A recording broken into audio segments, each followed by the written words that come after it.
Halo Jemaat Tuhan, selamat datang di ibadah online MDC Samarinda. Senang sekali bisa menyambut Anda semua, terutama bagi Anda yang baru pertama kali hadir bersama-sama dengan kami. Sebentar lagi kita akan masuk ke sesi pujian dan penyembahan. Karena itu, persiapkan diri Anda memasuki ibadah hari ini. Selamat menikmati ibadah. Selamat pagi gereja Tuhan. Mari bersama-sama kita merayakan kemenangan yang diberikan Tuhan pada kita. Dia Allah yang tidak tertandingi oleh apapun. Pada siapa kau bandingkan perbuatannya yang heran? Tak ada kerajaannya yang terbesar, tak akan tergoyahkan. Semua musuh pun gemetar mendengar namamu Tuhan, sorak kemenangan. Sungguh tak tertandingi, tak ada yang setara denganmu. Hanya Yesus Tuhanlah yang terhebat, jauh melebihi dari penguasa di dunia. Kerajaanmu kekal.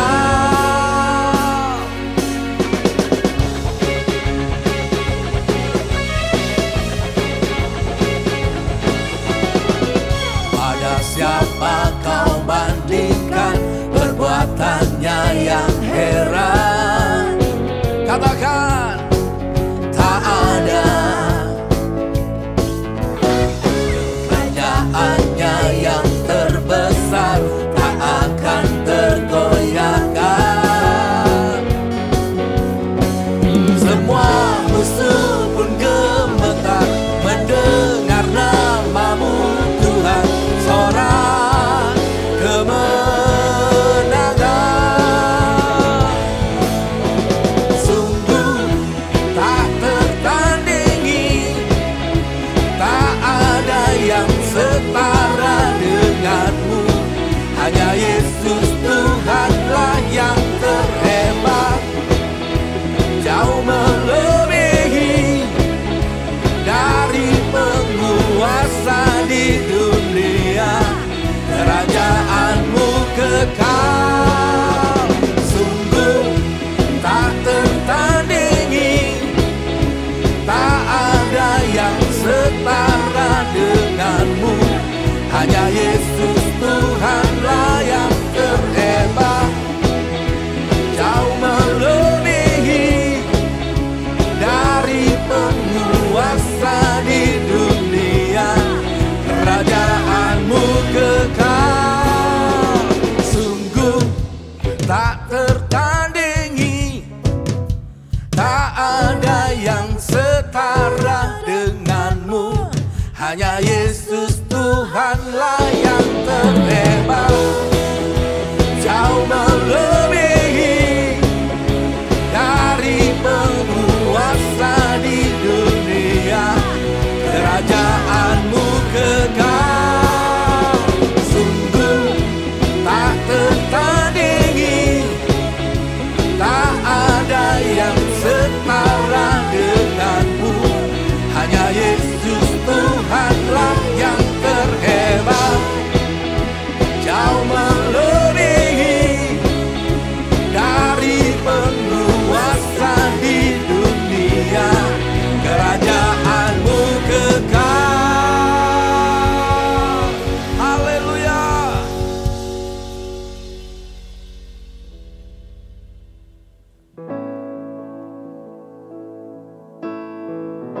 Kami mau lebih lagi ya Tuhan,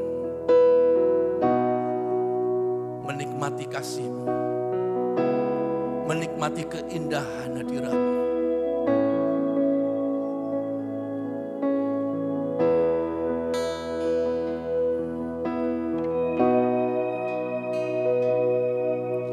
Ku masuk ke tempat kudus-Mu ya Tuhan, membawa pujian syukurku,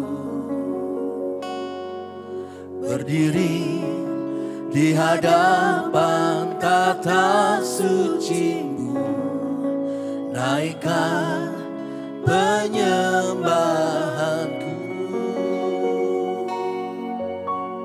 Ku dengar suara malaikat berseru, kudus, kudus, kuduslah Tuhan.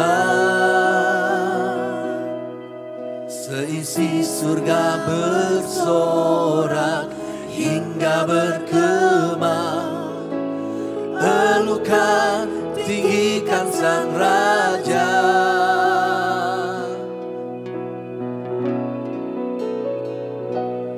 Di hadirat-Mu aku tersungkur, memuji dan memuja-Mu Tuhan.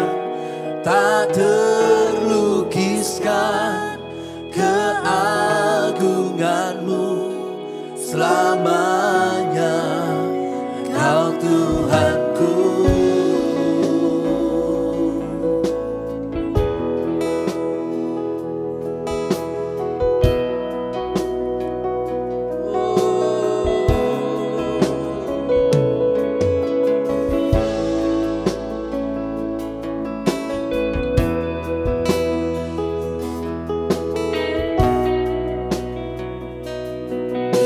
Masuk ke tempat kudus-Mu ya Tuhan, membawa pujian syukurku, berdiri di hadapan tata suci-Mu, naikkan penyembahan. Dengar suara malaikat berseru, kudus, kudus, kuduslah Tuhan. Seisi surga bersorak hingga bergema, elukan, tinggikan Sang Raja.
Aku tersungkur memuji dan memuja-Mu Tuhan, tak terlukiskan keagungan-Mu selamanya. Kau Tuhanku. Di hadirat-Mu aku tersungkur memuji dan memuja-Mu Tuhan, tak terlukiskan keagungan-Mu selamanya. Kau Tuhanku,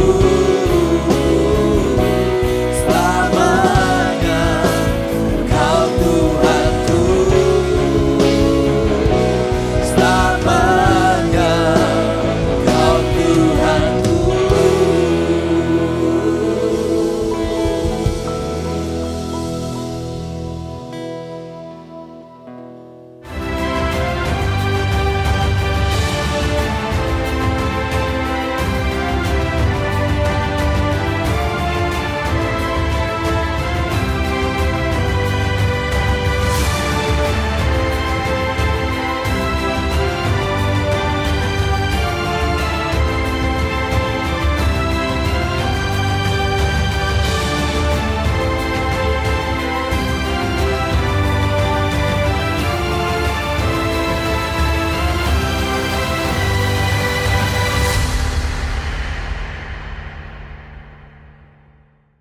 Salam sejahtera di dalam kasih Kristus.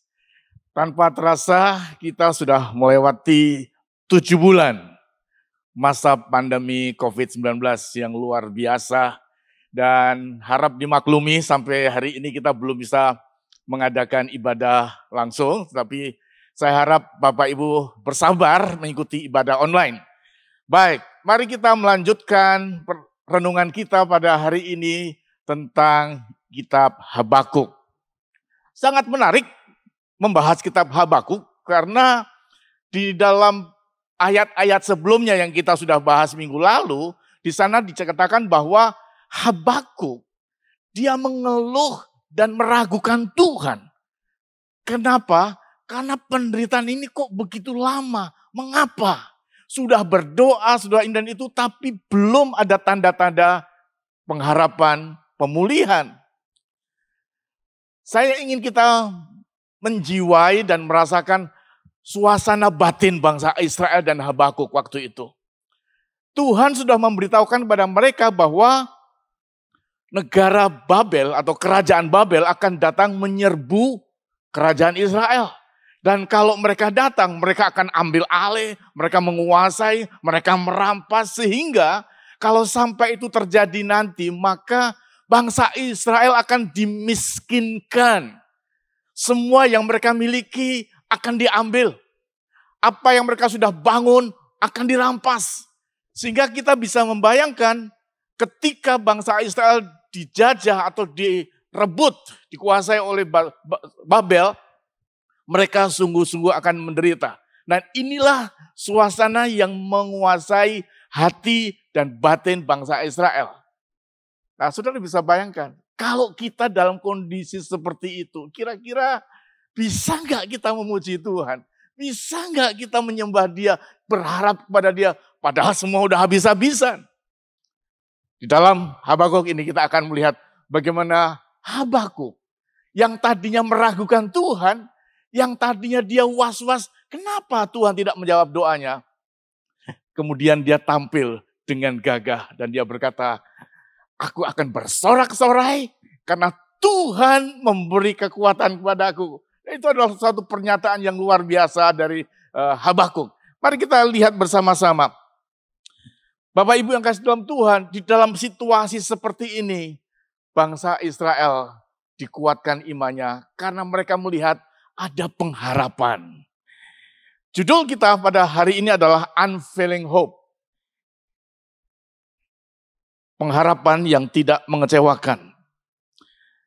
Nah, untuk kita bisa memandang Tuhan dan kita hidup di dalam pengharapan yang tidak mengecewakan ini, maka kita harus menyiapkan hati dan sikap yang benar-benar sesuai dengan apa yang menjadi kehendak Tuhan.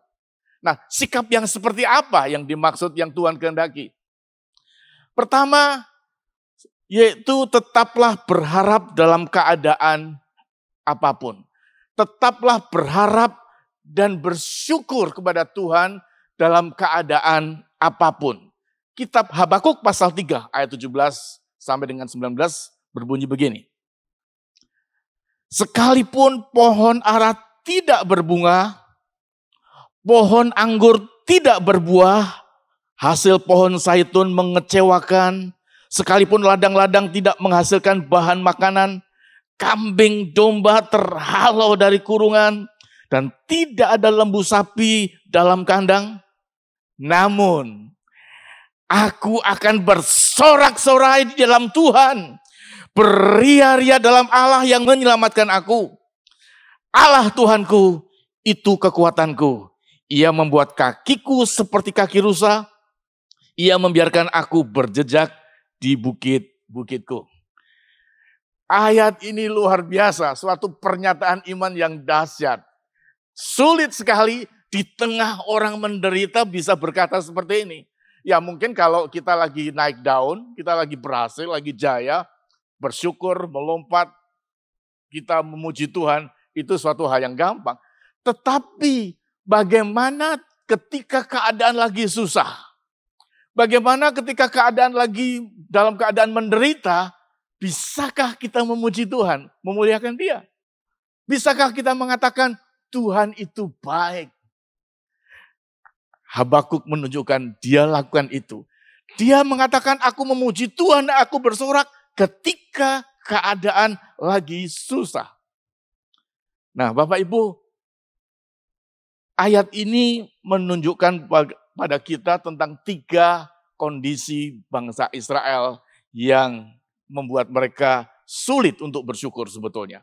Yang pertama, ayat 17, pohon ara tidak berbunga. Berbicara mengenai berbunga, ini memiliki arti harapan pada masa depan. Bunga berbicara mengenai harapan masa depan. Coba, kalau saudara punya tanaman pohon buah, mangga atau durian atau apa saja. Kemudian pohon saudara itu mengeluarkan buah. Apa yang keluar dalam pikiran dan hati saudara? Pasti kita akan berpikir, wah, pohon sudah berbuah, berarti bulan depan atau 6 bulan ke depan, aku akan memetik buahnya. Karena sudah berbunga, maka bunga akan menghasilkan buah. Nah, jadi bunga di sini berbicara mengenai masa depan. Sesuatu yang kita harapkan akan terjadi, entah sebulan, entah setahun, tergantung jenis pohonnya atau jenis buahnya. Tetapi yang jelas, bunga itu memberikan harapan masa depan. Tetapi masalahnya di sini adalah walaupun pohon ara tidak berbunga. Artinya sesuatu yang mereka harapkan untuk masa depan ternyata tidak ada, Bapak Ibu. Habakuk mengajarkan kepada bangsa Israel waktu itu bahwa mereka tidak mempunyai harapan untuk masa depan mereka. Setiap orang pasti memiliki harapan untuk masa depan mereka. Apa itu? Ya paling tidak tempat mereka bekerja atau perusahaan. Bagi mereka atau bagi kita, perusahaan itu adalah harapan masa depan. Sebab selama kita masih bekerja, maka masa depan kita masih terjamin. Atau kalau orang punya tanah atau punya investasi, maka hal-hal itulah yang akan kita pikirkan masa depan masih ada. Tetapi masalahnya ini adalah pohon ara tidak berbunga. Jadi tidak ada masa depan. Apa yang akan terjadi? Nomor 2, pohon anggur tidak berbuah. Yang pertama tadi tidak berbunga. Bunga itu masa depan. Ini berbuah. Pohon anggur tidak berbuah. Hasil pohon zaitun mengecewakan. Ladang-ladang tidak menghasilkan bahan makanan. Ini berbicara mengenai kehidupan hari ini. Buah itu berbicara mengenai kehidupan hari ini, harapan hari ini. Bangsa Israel waktu itu tidak memiliki harapan untuk hidup hari ini karena buah yang mereka harapkan ternyata tidak keluar. Kita mungkin dalam posisi yang sama hari ini. Hari ini kita tidak punya harapan untuk hidup hari ini. Kenapa? Karena sebagian dari kita gajinya dipotong. Sebagian dari kita mungkin kita di PHK. Atau bagi para pengusaha, hari-hari ini omset kita lagi turun. Apa yang terjadi hari ini rasanya tidak bisa memberikan pengharapan. Tetapi ingat, Tuhan adalah harapan kita dan kekuatan kita. Dan itu yang dikatakan Habakuk. Itu yang kedua. Yang ketiga, bagaimana situasi mereka. Kambing domba terhalau dari kurungan dan tidak ada lembu sapi dalam kandang. Kambing, domba, lembu, sapi. Mereka semua tidak ada, terhalau dan tidak ada. Kambing, domba, dan lembu sapi itu berbicara mengenai investasi. Sesuatu yang mereka sudah letakkan, yang sudah mereka usahakan masa lalu. Mereka sudah beli kambing, beli domba, dengan harapan, dengan memelihara ternak, maka ternak itu akan melahirkan ternak lagi, bisa memberikan jaminan hidup mereka. Nah, itulah investasi, itulah sesuatu yang mereka harapkan. Tapi Alkitab berkata ternyata kambing, domba, lembu, sapi, semua terhalau dari kurungan dan semua tidak ada. Bagi kita mungkin ini berbicara mengenai investasi kita masa lalu. Di antara kita mungkin sudah memiliki deposito. Ada di antara kita yang punya simpanan uang di bank. Atau mungkin bongkahan emas. Apapun. Bagi kita itu adalah satu investasi yang kita harapkan akan memberikan perlindungan, keamanan buat ekonomi keluarga kita. Tapi sekali lagi Habakuk berkata semua tidak ada. Baik untuk masa depan, untuk hari ini, masa lalu semua tidak ada. Seolah-olah tidak ada yang bisa diharapkan dalam hidup kita. Dalam keadaan seperti ini, apa yang dilakukan oleh umat Tuhan? Apakah kita akan berteriak? Apakah kita akan melarikan diri dari Tuhan? Belajar dari hamba Tuhan, Ayub. Ayub ternyata dalam keadaan yang sama. Ayub pernah mengalami kehilangan habis-habisan. Tetapi ternyata Ayub tetap tegar dan tetap menyembah Tuhan. Saudara, saya mau bertanya kepada saudara, manakah yang membuat kita merasa aman? Kita memiliki simpanan uang di bank, deposito atau tabungan atau apapun, tapi hidup tanpa Tuhan? Atau kita hidup memiliki Tuhan yang berjanji akan menyertai kita dan memberikan kecukupan pada kita? Tentu sulit untuk dijawab. Mana yang lebih membuat kita rasa aman? Punya uang banyak atau punya Tuhan? Kalau kita berkata punya uang banyak, saya mau beritahu. Hidup tanpa Tuhan, apa saja yang kita bisa miliki, bisa habis. Sebanyak apapun harta kita, kalau kita tidak mengandalkan Tuhan, kita tidak hidup bersama Tuhan, itu bisa habis dalam sekejap. Tapi kalau kita hidup bersama Tuhan, semiskin apapun, seburuk apapun situasi kita hari ini, kalau Tuhan berkenan atas kita, kalau Tuhan menyertai kita dan menolong kita, Tuhan bisa mengubah seketika dalam suatu saat kita bisa menjadi orang yang berhasil, menjadi orang yang mapan, orang yang diberkati Tuhan berlimpah-limpah. Jadi andalan kita adalah Tuhan. Saya tidak mengatakan punya harta itu salah, punya simpanan salah. Boleh dan harus.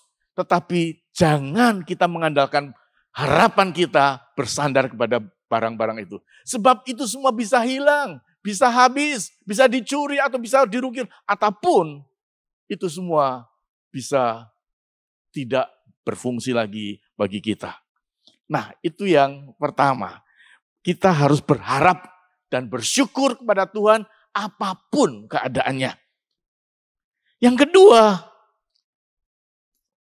situasi hati yang harus kita bangun dalam hidup kita untuk mencapai harapan yang Tuhan berikan adalah jangan salah berharap.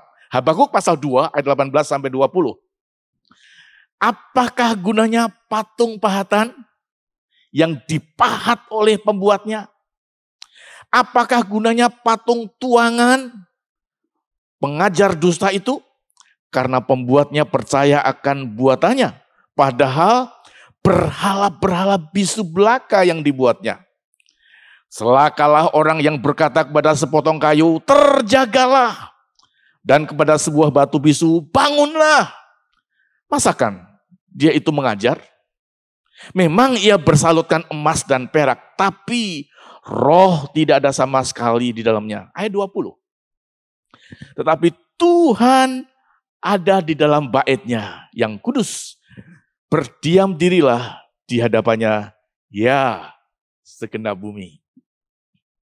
Bapak Ibu yang kasih dalam Tuhan, hal yang kedua, hati kita harus diyakinkan. Jangan sampai kita berharap kepada sesuatu yang salah. Jangan salah berharap kepada berhala. Nah, pada waktu itu bangsa Israel banyak yang percaya kepada berhala. Mereka bikin patung, mereka bikin apa saja. Dan mereka menyembah, mereka percaya, berharap kepada patung-patung berhala itu. Itu suatu hal yang aneh bangsa Israel. Punya Allah yang hidup, tapi mereka percaya harapannya kepada berhala.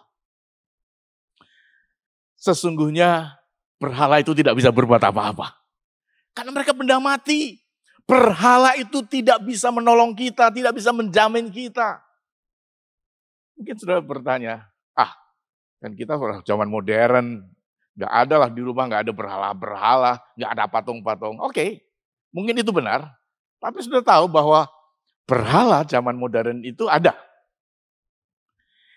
Penyembahan berhala juga tentang percaya kepada apa yang telah dibuat oleh tangan manusia yang membuat dia berhasil. Apa yang dikerjakan manusia yang membuat dia berhasil, itu bisa menjadi berhala. Contoh pekerjaan. Contoh hobi. Contoh kalau kita mempunyai aset. Kadang-kadang saya suka iri kepada beberapa orang. Irinya begini, ada orang punya sepeda baru. Sekarang kan zamannya bersepeda. Sepeda mahal berseliweran di jalan. Dan kalau orang lagi gila-gilanya, lagi doyan-doyannya bersepeda, goes. Kalau mereka baru punya sepeda, sepeda itu kayak Tuhan, kayak berhala. Nggak boleh kesentuh, nggak boleh jatuh. Dilap, dijaga. Nyandarkan pun harus betul-betul, jangan sampai ketindis, jangan sampai seolah-olah ini sesuatu yang istimewa sekali. Yang membuat saya iri adalah mereka begitu seriusnya menjaga sepeda itu atau mobil itu apapun, tapi mereka tidak menjaga dirinya dari serangan-serangan iblis, dari dosa-dosa. Mereka tidak menjaga dirinya, barang-barang itu dijaga. Nah itu kan berhala. Saya tidak mengatakan punya sepeda itu salah, merawat sepeda salah, enggak, boleh saja. Tapi kalau cara kita memperlakukan suatu benda, suatu hobi lebih daripada Tuhan, itu adalah berhala. Kalau kita memprotek pekerjaan kita, karir kita, hobi kita melebihi Tuhan, itu sudah berhala. Dan perlu diketahui, berhala-berhala itu semua mati. Tidak bisa menjamin keselamatan kita, tidak bisa memberikan kebahagiaan pada kita yang sesungguhnya. Ya mungkin kalau kita lagi goes rame-rame, lagi kumpul rame-rame, rasanya bahagia, itu hanya sementara. Tetapi damai dan bahagia sejati dari dalam hati, itu hanya Tuhan yang memberikan. Yang dunia berikan itu hanya sementara. Kita punya kekayaan, kita punya barang-barang yang berharga, itu tidak bisa menjamin keselamatan kita. Karena keselamatan kita hanya Tuhan. Itu pengharapan yang palsu. Hati-hati, dengan harapan yang palsu. Jadi yang pertama, berharaplah kepada Tuhan dan bersukacita apapun keadaan kita. Yang kedua, jangan berharap kepada sesuatu yang tidak benar. Jangan salah berharap. Dan yang ketiga, masa penantian adalah masa pemurnian. Kita sudah menanti nih, 7 bulan ini. Udah gak sabar kan, udah gak tahan di rumah terus. Yang hobi jalan-jalan rasanya lihat tiket, udah lihat destinasi, rasanya sabar. Masa penantian adalah masa pemurnian. Bapak Ibu, mari kita belajar untuk bersabar menanti saatnya Tuhan bekerja. Izinkan Tuhan bekerja dengan caranya, dan masa penantian ini adalah masa pemurnian iman kita. Bisa nggak kita berharap kepada Tuhan tanpa goyah? Bisa nggak iman kita stand strong, berdiri teguh tanpa kita menoleh ke kanan kiri? Disinilah saatnya Tuhan memurnikan iman kita. Belajar dari Abraham, Roma 14 ayat 18. Sebab sekalipun tidak ada dasar untuk berharap, namun Abraham berharap juga dan percaya bahwa ia akan menjadi bapa banyak bangsa. Menurut yang telah difirmankan, demikianlah banyaknya nanti keturunanmu. Kalau kita perhatikan ayat ini, Abraham itu luar biasa. Dia berharap akan punya anak dalam kondisi umurnya sudah tua. Udah pasti itu nggak masuk akal. Makanya Alkitab berkata tidak ada dasar yang bisa mendukung dia untuk berharap. Tidak ada dasar untuk berharap. Nggak ada mau berharap dasarnya apa. Usia udah lanjut, udah tua, udah kakek. Apa dasarnya? Iman. Walaupun menunggu begitu lama, Abraham tetap menanti sampai pada suatu saat anak itu datang. Ishak datang. Ishak lahir menjadi anak perjanjian. Iman Abraham dimurnikan. Memang menunggunya lama. Menunggu lama. Sebab itu Bapak Ibu yang kasih dalam Tuhan, mari kita belajar untuk sabar di dalam penantian. Mungkin kita sedang menunggu janji Tuhan apa? Menunggu anak? Menunggu anak kita besar? Atau menunggu janji Tuhan? Menunggu mimpi-mimpi kita? Apapun yang kita mimpi. Apapun yang kita harapkan. Kalau kita sudah bawa itu kepada Tuhan. Dan kalau itu kehendak Tuhan. Pada waktunya Tuhan akan memberikan. Hanya perlu proses pemurnian. Bersabarlah. Bapak Ibu, inilah situasi yang membuat mereka berharap kepada Tuhan. Namun, untuk berharap, kita harus mempunyai satu prinsip. Apa yang membuat kita bisa berharap ketika keadaan lagi tidak memungkinkan? Keadaan tidak menjanjikan. Masa depan tidak ada harapan. Masa kini juga semua tidak menjanjikan. Masa lalu pun juga tidak ada yang bisa diharapkan. Lalu bagaimana caranya kita bisa bertahan dalam iman untuk menunggu janji Tuhan? Saya ajak kita untuk melihat prinsip firman Tuhan di dalam menunggu janji Tuhan. Ada 3 hal. Yang pertama, percayalah bahwa kuasa Allah tidak terbatas. Tuhan itu adalah Allah yang maha kuasa, pencipta langit dan bumi. Kalau dia ingin sesuatu, dia bisa mengadakan yang tidak ada menjadi ada. Dan yang sudah ada, dia bisa hilangkan. Itu Allah. Apa maksudnya yang tidak ada menjadi ada? Langit dan bumi kan tadinya nggak ada. Tapi hanya dengan perkataan firman, mulut, semua ada. Artinya ketidakterbatasan Allah itu bisa kita lihat di dalam dia melakukan sesuatu tidak bergantung pada apa-apa. Secara manusia, kalau orang mau buka usaha, pasti harus ada modal, ada skill, dan ada relasi. Itu secara manusia. Tetapi kalau kita bersama Tuhan, kalau Tuhan berkenan, kalau Tuhan campur tangan, kita mungkin tidak punya modal. Mungkin tidak punya skill yang berarti. Mungkin kita tidak punya relasi orang-orang yang bisa memasarkan. Tapi kalau kita berharap pada Tuhan, kita sungguh-sungguh, Tuhan bisa buka jalan. Sebab ingat, Tuhan itu sang pencipta. Dia bisa mengadakan yang tidak ada menjadi ada. Atau sebaliknya, dia juga bisa mengubah yang tadinya sudah ada menjadi tidak ada dan hilang. Apa itu? Kalau saudara sakit, kalau kita mengalami pergumulan jatuh bangun dalam dosa, itu sesuatu yang sudah ada. Kalau kita berdoa kepada Tuhan, Tuhan bisa melibat kita, bisa menghapus kita, bisa mengambil dari kita apa yang sudah ada, dicabut dan hilang selamanya. Itu Tuhan. Tuhan tidak terbatas. Dia bisa melakukan apa saja karena dia Tuhan. Prinsip yang kedua untuk mengharapkan janji-janji Tuhan. Percaya bahwa kebaikan Tuhan tidak pernah berubah. Sekali lagi, kebaikan Tuhan tidak pernah berubah. Kitab Ratapan pasal 3 ayat 21 sampai 25. Tetapi hal-hal inilah yang kuperhatikan. Oleh sebab itu aku akan berharap tak berkesudahan kasih setia Tuhan, tak habis-habisnya rahmatnya, selalu baru tiap pagi, besar kesetiaanmu. Tuhan adalah bagianku, kata jiwaku. Oleh sebab itu aku berharap kepadanya. Tuhan adalah baik bagi orang yang berharap kepadanya, bagi jiwa yang mencari Dia. Ayat ini sangat indah. Tuhan itu tidak pernah berubah kasih-Nya. Tidak pernah habis, selalu baru.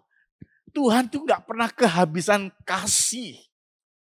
Dia tuh gak pernah tekor. Dia punya supply, dia punya sumber kasih yang melimpah. Sehingga dia tidak akan berubah.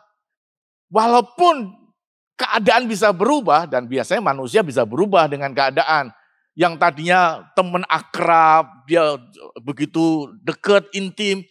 Karena dia dikecewakan, bisa aja dia langsung berubah membenci. Itu manusia. Kasih manusia bisa berubah.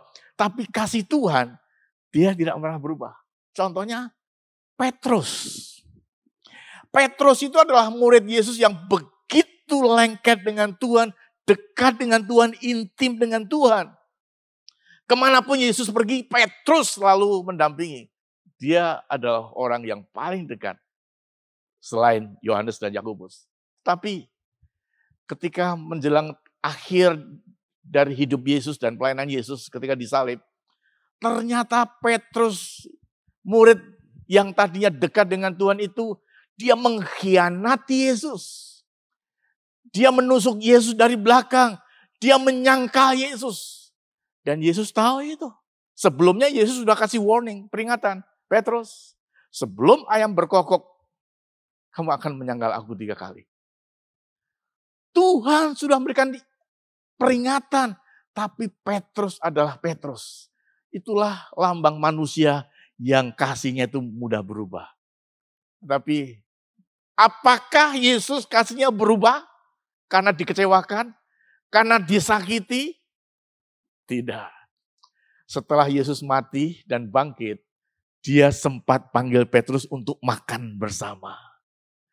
Bukan hanya ditraktir makan, Petrus masih diberi wewenang, diberi kepercayaan, masih dipakai Tuhan untuk menjadi Tuhan yang menjadi hamba Tuhan yang hebat.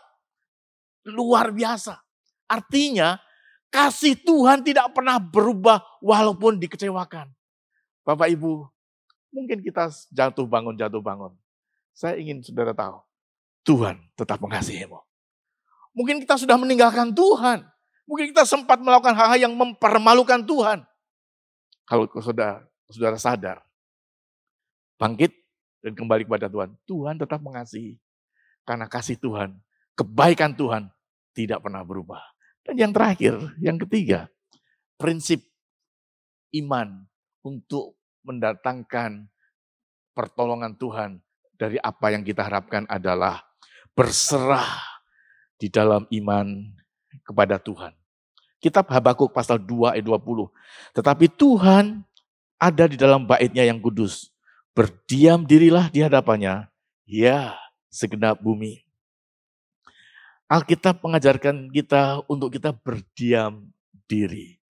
Berdiam diri di sini bukan diam pasif. Bukan. Berdiam diri di sini adalah berikan waktu untuk kita merenungkan Tuhan.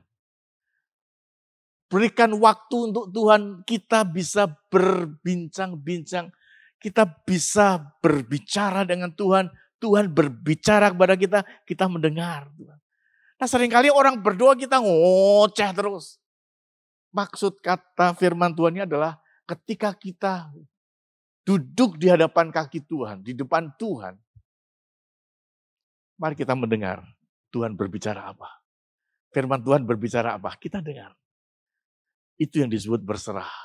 Berserah itu jangan kita berusaha terus. Jangan kita sibuk terus. Berserah artinya kita menanti sambil berharap. Karena pada saat kita berharap kepada Dia, saat kita berserah, penyerahan diri kita kepada Tuhan akan membuahkan hasil.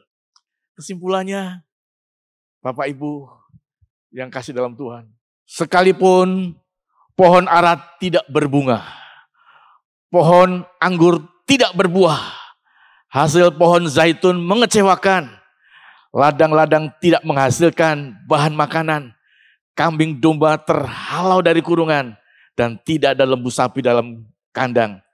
Namun aku akan bersorak-sorai di dalam Tuhan, beria-ria di dalam Allah yang menyelamatkan aku.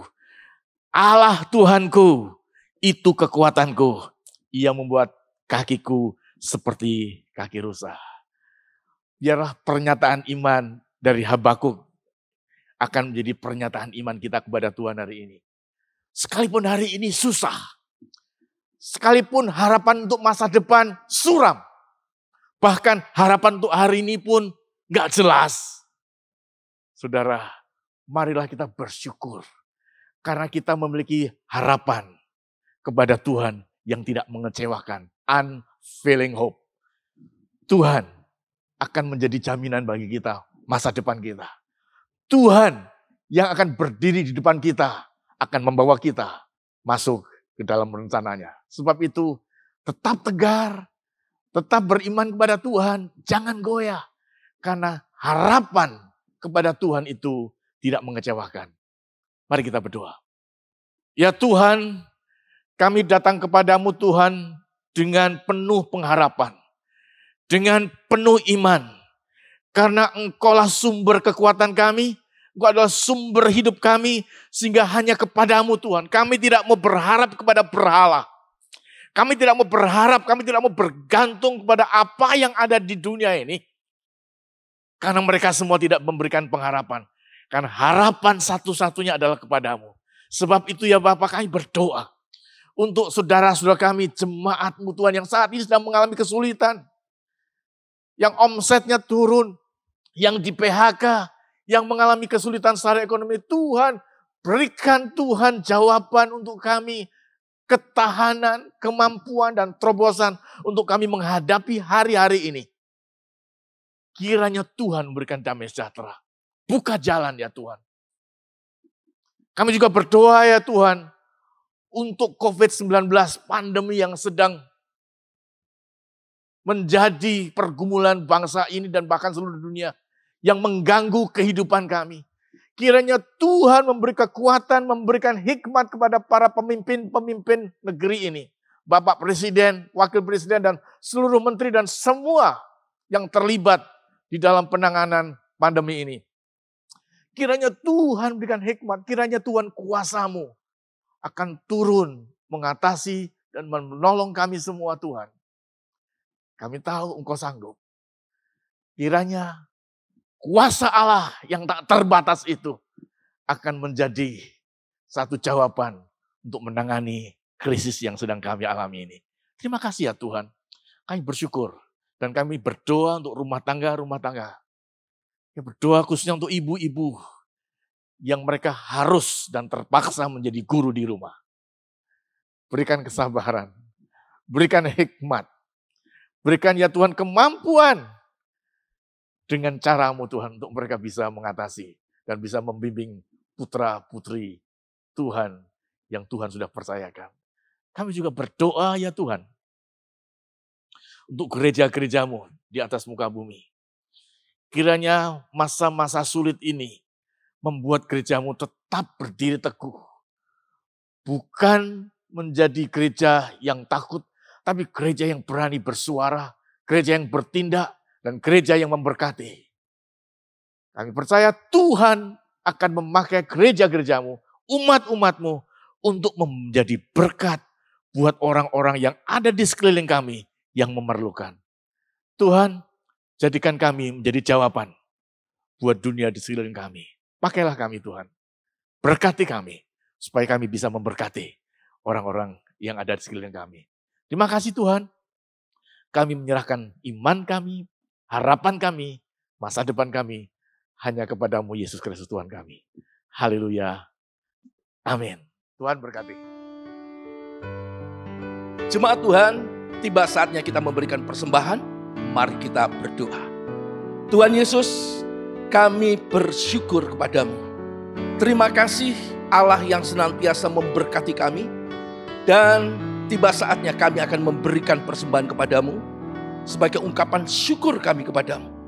Tuhan memberkati persembahan syukur kami, persembahan persepuluhan, dan dengan sukacita kami memberikan yang terbaik untuk Tuhan. Di dalam nama Yesus. Amin. Selamat memberi, Tuhan Yesus memberkati. Betapa hebat Tuhan.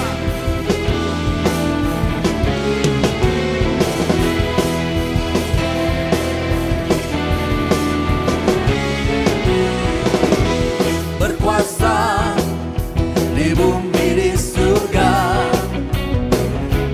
bertahta dalam kemuliaan.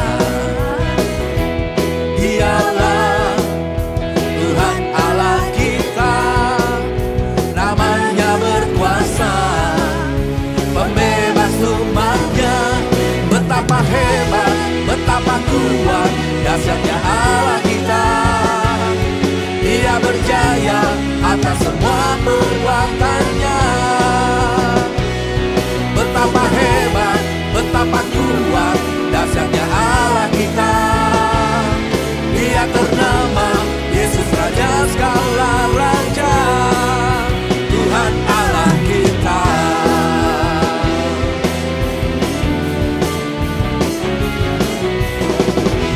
Berkuasa di bumi di surga, bertahta dalam kemuliaan.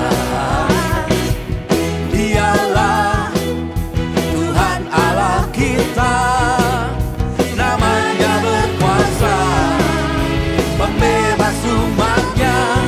Betapa hebat, betapa kuat, dahsyatnya Allah kita. Dia berjaya atas semua perbuatannya. Betapa hebat, betapa kuat, dahsyatnya Allah kita. Dia ternama Yesus Raja segala raja. Betapa hebat, betapa kuat, dahsyatnya Allah kita. Dia berjaya atas semua perbuatannya. Betapa hebat, betapa kuat, dahsyatnya Allah kita. Dia ternama Yesus Raja segala raja. Betapa hebat, betapa kuat, dahsyatnya Allah kita. Dia berjaya atas semua perbuatannya. Betapa hebat, betapa kuat, dahsyatnya Allah kita. Dia ternama Yesus Raja segala raja, Tuhan Allah kita. Katakan Tuhan Allah kita, Tuhan Allah kita.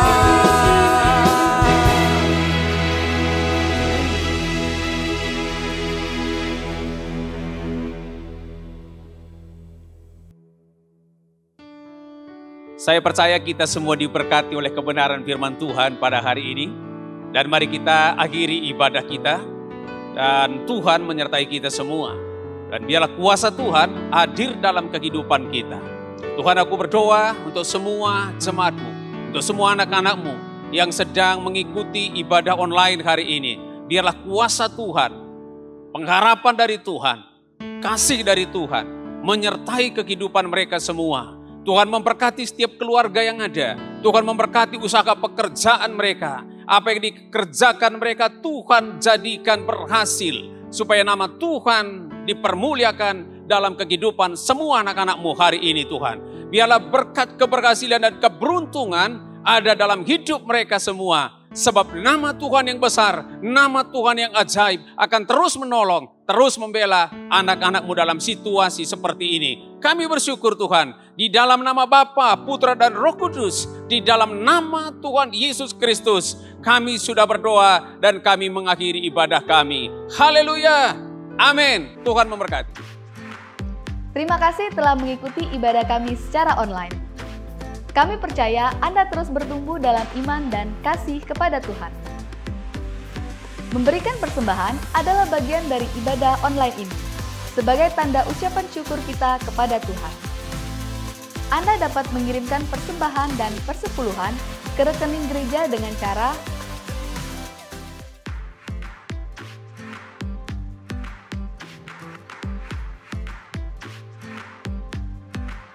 khusus para teenager. Ikutilah ibadah online Image Teens setiap hari Sabtu pukul 6 sore melalui channel YouTube Image Teens Samarinda. Ibadah Star Kids dapat diikuti melalui aplikasi Zoom setiap hari Minggu pukul 11 siang. Informasi lebih lengkap dapat menghubungi Kak Louis. Doa Deeper dapat diikuti secara online setiap hari Kamis pukul 7 malam melalui channel YouTube MDC Samarinda. Selama Doa Deeper, Anda dapat mengirimkan pokok doa Anda untuk didoakan dalam Doa Deeper. Jangan lupa untuk tetap terkoneksi dengan MDC Samarinda.